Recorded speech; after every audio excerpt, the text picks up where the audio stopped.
স্ত্রীর বিয়োগের পর থেকে নিঃসঙ্গতা তাকে ঘিরে ধরেছে। একমাত্র সন্তান দেবজিৎ হাওড়ার বাগানের একটি হাইস্কুলের ইংরেজি শিক্ষক।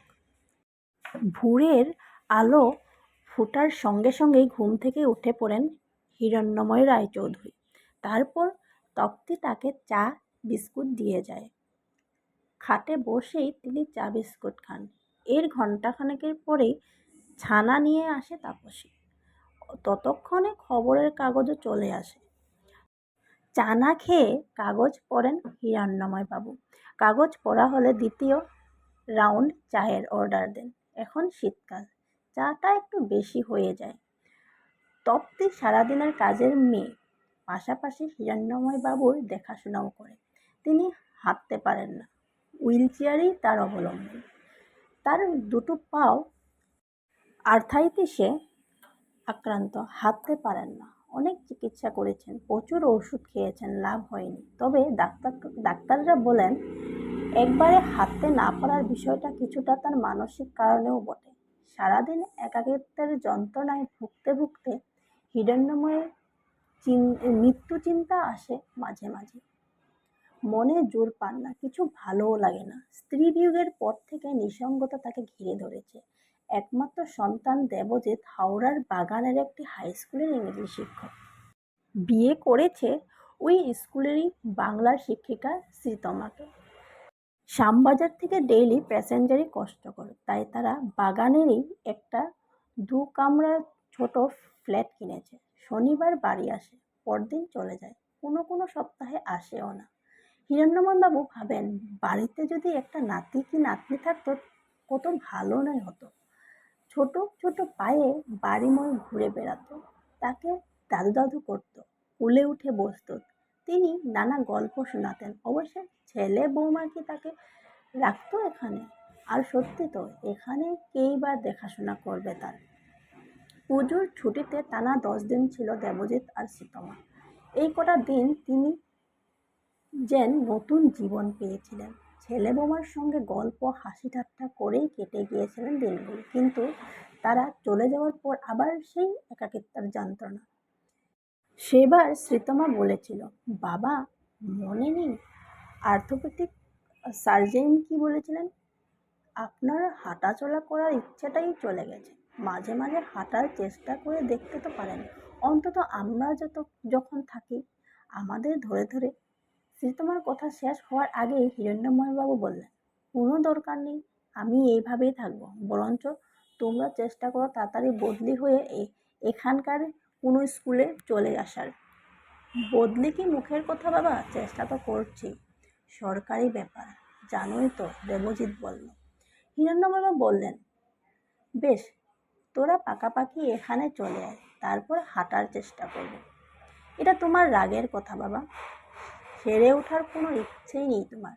মনে নেই ডক্টর কি বলেছিলেন? শুধু ওষুধ খেলেই হবে না, ভালো হয়ে ওঠার পজিটিভ ভাবনাটাও দরকার। ঠিক আছে, পজিটিভ ভাবার চেষ্টা করব। এখন বৌমা 1 কাপ চা করো তো, লিকার চা, একটু পাতিলেবুর রস আর বিট নুন দিয়ে দিও। শ্রীতমা উঠে যেতেই দেবজিৎকে বললেন, তোদের বিয়ে হয়েছে 2.5 বছর হলো, এবার না তো নাতি নাতনির মুখ দেখার কথা আমার। দেবজিৎ একটুক্ষণ চুপ করে রইল, তারপর বলল, আসলে আমরা এখনই বাচ্চা চাইছি না। সে বাবার কাছ থেকে উঠে জানলার সামনে গেল। বোঝা গেল এই বিষয়ে আর কোনো কথা বলার ইচ্ছে নেই তার। এখন ছেলেমেয়েরা অনেক হিসেব নিকেশ করে বাচ্চা নেয়, বিশেষত যেখানে স্বামী স্ত্রী দুজনেই চাকরি করে। কিন্তু তারা খেয়াল করে না সব কিছুই একটা সময় থাকে। একটা নির্দিষ্ট বয়সের পর বাচ্চা হলে সমস্যা বাড়ে, হতাশা বাড়ে। হিরণ্ময়বাবুর ছেলে বৌমা এখন বাচ্চা চাইছে না, তাহলে কখন চাইবে? বেঁচে থাকতে কি আর নাতি নাতনির মুখ দেখার ভাগ্য হবে তার? বিকেল পড়ে এসেছে, শীতকালে ঝুপ করে সন্ধে নেমে আসে। জানলা দিয়ে হিমেল হাওয়া আসছে ঘরে। জানলাটা বন্ধ করে দিল দেবজিৎ। সকাল 10টার মধ্যে হিরণ্ময়বাবুকে চান করিয়ে খাইয়ে হুইল চেয়ারে বসিয়ে বাড়ির সামনের চিলড্রেন পার্কে নিয়ে আসে তপ্তি। পার্কের একপাশে হুইল চেয়ারে রেখে দাঁড়িয়ে থাকে সে। হুইল চেয়ারে বসে থাকেন হিরণ্ময়বাবু। সারা শরীরে রোদ লাগে। এটা খুব আরামের সময় তার। মাঠে বাচ্চা বাচ্চা ছেলে মেয়েগুলো ছোটাছুটি করে খেলে, রঙিন প্রজাপতির মতো দেখার তাদের। তিনি এক মনে সেই খেলা দেখেন। ঘন্টা দুয়েক পর তপ্তি আবার বাড়ি ফিরে আনে তাকে। একটা সময় বাড়ি ফিরতেই হয়। আবার সেই নিঃসঙ্গতা, নৈশব্দ। আজকাল টিভি দেখতেও আর ভালো লাগে না। এই বয়সটা অনেক মানুষই ঠাকুর দেবতা পূজা অর্চনা নিয়ে থাকেন, কিন্তু তিনি ঈশ্বরে বিশ্বাস করেন না। একসময় কমিউনিটিস পার্টি করতেন, সমাজ বদলের স্বপ্ন দেখতেন। তরুণ বয়সে এক দুবার জেলও খেটেছেন। এখন আর কোনো স্বপ্নের কাজল নেই তার চোখে। এখন শুধু দিন গোনার পালা। এভাবে দিনের পর দিন পরিবর্তনশীল হয়ে বেঁচে থাকাটা যে কি যন্ত্রণার। বাবার সঙ্গে একটা দিন কাটিয়ে দেবজিৎরা চলে গেল। আগামী সপ্তাহে তারা আর আসতে পারবে না। দেবজিতের সহকর্মীর বিয়ে, সেখানে থাকতে হবে। শুনে হিরণ্ময়বাবু বললেন, তার পরের সপ্তাহে আসিস তো? হ্যাঁ, অবশ্যই আসবো বাবা, তুমি সাবধানে থাকবে। এই বছর ঠান্ডাটা খুব বেশি পড়েছে, রুম হিটার জ্বালাবে। আর তাপ্তিকে বলবে তুমি শুতে যাওয়ার আগে যেন রুম হিটারটা বন্ধ করে দেয়। সত্যি কি ছেলে, তাকে ভালোবাসে নাকি এইসব অভিনয়, বুঝতে পারল না হিরণ্ময়বাবু। আজ কুয়াশা পড়েছে খুব। রোদ উঠতে উঠতে বেলা গড়িয়ে গেল। তাপ্তি বলল, সকালে তো হলো না, আজ দুপুরে পার্কে যাব দাদু, রোদটা উঠুক। হিরণ্ময়বাবু বললেন, সে আজ না হয় নাই গেলাম পার্কে। না গো দাদু, তোমার পায়ে রোদ লাগানো দরকার, না হলে ব্যথা বাড়বে আবার। মেয়ের খুব চিন্তা তার দাদুর জন্য। তিনি মারা গেলে এই মোটা মাইনের কাজটা চলে যাবে বলেই কি এত চিন্তা তাকে নিয়ে। এই প্রজন্মের কাউকে তিনি আর বিশ্বাস করতে পারেন না। দুপুরের হুইল চেয়ারে ঠেলে হিরণ্ময়বাবুকে পার্কে নিয়ে গেল তপ্তি। সারা সকাল কুয়াশার ছাদের চারপাশ মুড়ে থাকার পর চমৎকার রোদ উঠেছে এখন। হিরণ্ময়বাবু তপ্তিকে বললেন, এখানে ঠায় দাঁড়িয়ে থেকে কি করবি? দুপুরে তো একটু ঘুমোস তুই, বাড়ি যা, রোদ পড়ে গেলে এসে আমাকে নিয়ে যাস। আমি না থাকলে তুমি আবার হুইল চেয়ার চালিয়ে এদিক ওদিক চলে যাবে না তো? বুড়ো কুসকে বলল তপ্তি। আমি হুইল চেয়ার চালাই, তুই তো আমাকে ঠেলে ঠেলে এই ঘর থেকে ও ঘর নিয়ে আসিস, আর আমি পার্কের মধ্যে হুইল চেয়ার চালাবো। যা, নিশ্চিত মনে বাড়ি গিয়ে ঘুমো। সারাদিন অনেক পরিশ্রম গেছে তো, এখন আর আমার জন্য দাঁড়িয়ে থাকতে হবে না। তাপ্তি একটু স্তব্ধ করে চলে গেল। পার্কে বাচ্চা ছেলে মেয়েগুলো খেলছে, ছোটাছুটি করছে, দোলনায় দুলছে। তাদের প্রতিদিন পার্কে যখন আসেন তার পাঞ্জাবির পকেটে লজেন্স থাকে, তাপ্তিকে দিয়ে আনিয়ে রাখেন তিনি। বাচ্চারা যখন খেলতে খেলতে এদিক ওদিক আসে তাদেরকে ডেকে লজেন্স দেন। বাচ্চাগুলো তার মুখ চেনা হয়ে গিয়েছে। রোদের তেজ কমে আসছে, একটু পরে তপ্তি আসবে তাকে নিতে। তারপর আবার সেই চার দেওয়ালের বন্দি। আজ দুজন বাচ্চা মেয়েকে দেখলেন হিরণ্ময়বাবু। আগে কখনো দেখেনি এদেরকে। বছর 7-8 বয়স হবে। হঠাৎ তার দিকে ছুটে আসতে লাগলো তারা। হিরণ্ময়বাবুর সামনে এসে দাঁড়িয়ে পড়ল দুজনে। বাচ্চা দুটোর মধ্যে একজন বলে উঠল, দাদু তুমি নাকি চকলেট দাও? হ্যাঁ রে, কিন্তু তোদের তো আগে দেখিনি বলে মনে পড়ছে না, বললেন তিনি। দেখবে কি করে, আমরা তো গত সপ্তাহে এসেছি। বাবা এখানে ফ্ল্যাট কিনেছে। পার্কের উল্টো দিকে হাত দেখিয়ে স্পষ্ট উচ্চারণে বলল বাচ্চাটি। আজকেই প্রথম এলাম এখানে। তোদের কে বললো আমি চকলেট দিই? আমাদের নতুন ফ্রেন্ড অর্ক, মোনালিসা আর তিতাস, ওরাই বলল। তোমার নাম নাকি চকলেট দাদু, আমাদের জন্য এনেছো চকলেট? তার নামকরণ হয়েছে চকলেট দাদু। জানতেন না তো? অনেকদিন পর প্রাণ খুলে হাসলেন হিরণ্ময়বাবু। তারপর পাঞ্জাবের পকেট থেকে এক মুঠো চকলেট বার করে দুজনের হাতে দিলেন। চকলেট পেয়ে তাদের কি আনন্দ! এই বাচ্চা দুটোর দিকে তাকিয়ে তার মন নিস্কন্ধ হয়ে উঠল। একটু অন্যমনস্ক হয়ে পড়লেন। তোদের নাম বললি না তো, হাসি মুখে বললেন তিনি। আমার নাম চন্দ্রিমা, ও হলো ঋদ্ধিমা। আমরা দু বোন, কিন্তু তুমি হাঁটতে পারো না দাদু। কি হয়েছে তোমার? চন্দ্রিমা জিজ্ঞাসা করল। হাঁটবো কি করে, আমার পায়ে বাতের অসুখ।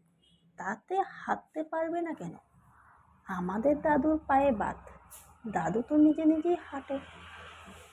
তোর দাদুর নিশ্চয় বাত কম, আমার যে খুব বেশি রে। এর মধ্যে বাচ্চা দুটোর মা চলে এসেছেন। ভদ্রমহিলা হিরণ্যময় বাবুর দিকে তাকিয়ে হাসলেন, বললেন, খুব জ্বালাচ্ছে না আপনাকে? আমাকে বলে গেল মা চকলেট দাদুর কাছে যাচ্ছি। কোথা থেকে জেনেছে আপনি চকলেট দেন বাচ্চাদের? হিরণ্যময়বাবু বললেন, না না, একদম বিরক্ত করেনি। আমি তো বাচ্চাদের দেবো বলেই চকলেট নিয়ে আসি সঙ্গে করে।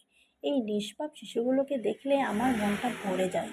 ভদ্রমহিলা তার দু মেয়ের মুঠো করা হাতের দিকে তাকিয়ে হেসে বললেন, এর মধ্যে চকলেট নেওয়া হয়ে গেছে? দাও চকলেটগুলো আমার হাতে দাও, দাদুকে প্রণাম করো। থাক থাক, আর এই ধুলো পায়ে হাত দিতে হবে না। প্রণাম প্রণাম তো এখন উঠে গেছে। না মেসোমশাই, এখন থেকে এগুলো শিক্ষা রাখা উচিত। চন্দ্রিমা ঋদ্ধিমা মায়ের হাতে চকলেটগুলো দিয়ে প্রণাম করলো হিরণ্যময় বাবুকে। তারপর ভদ্রমহিলাও প্রণাম করলেন। হিরণ্যময় বাবু এক আশ্চর্য অনুভূতি হলো। মনের মধ্যকার অবসাদের মেঘ যেন মুহূর্তে কেটে গেল।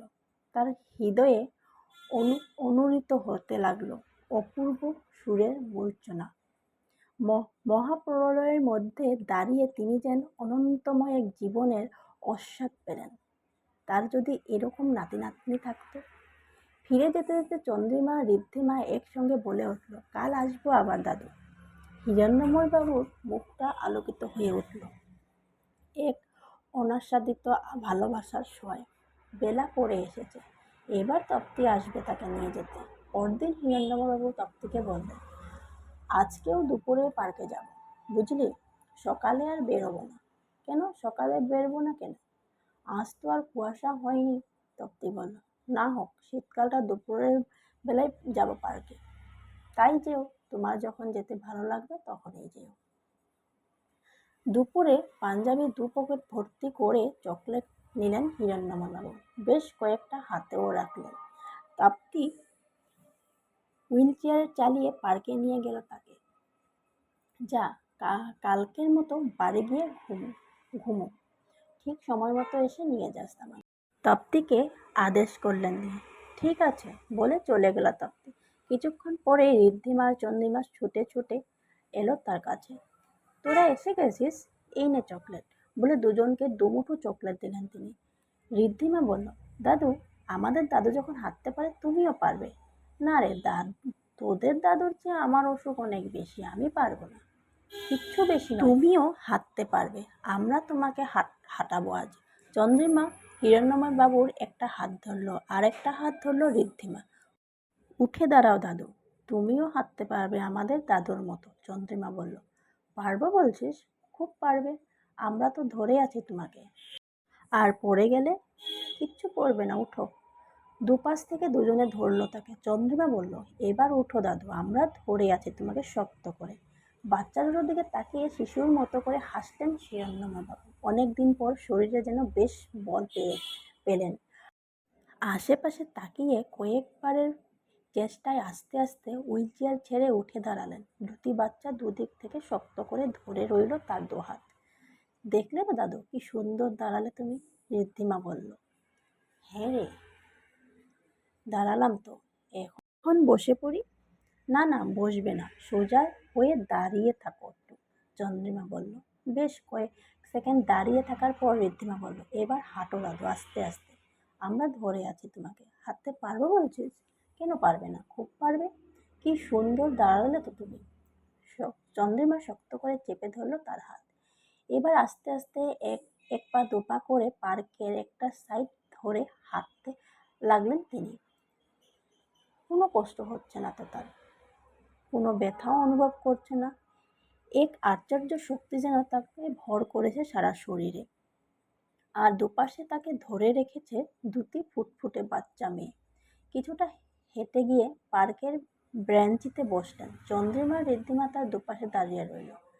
মিনিট 10 পর চন্দ্রিমা বলল, চলো দাদু, তোমাকে বসিয়ে দিয়ে আসি, কাল আবার হাঁটবে। আগের মতো দুজনকে ধরে ধরে উঠে ধীরে পদক্ষেপে হাঁটতে লাগলেন হিরণ্যমলবাবু। তার যেন মনেই হলো না বহুদিন পর তিনি হাঁটছেন। চন্দ্রিমা ঋদ্ধিমা এবার হাত ছেড়ে দিয়েছে, নিজে নিজে হাঁটছেন হিরণ্যমলবাবু। তিনি খেয়ালও করেননি যে তাকে আর কেউ ধরে রেখেনি। হুইল চেয়ারে বসার পর চন্দ্রিমা বলল, বাড়িতে কিন্তু একা একা হাঁটবে না দাদু, আমরা কাল আবার তোমাকে হাঁটাবো। যেমন ছুটতে ছুটতে এসেছিল সেই রকমই ছুটতে ছুটতে ফিরে গেল তারা। হিরণ্যমলবাবু অনাবিল স্নেহের দৃষ্টিতে তাকিয়ে রইলেন সেদিকে অপলক।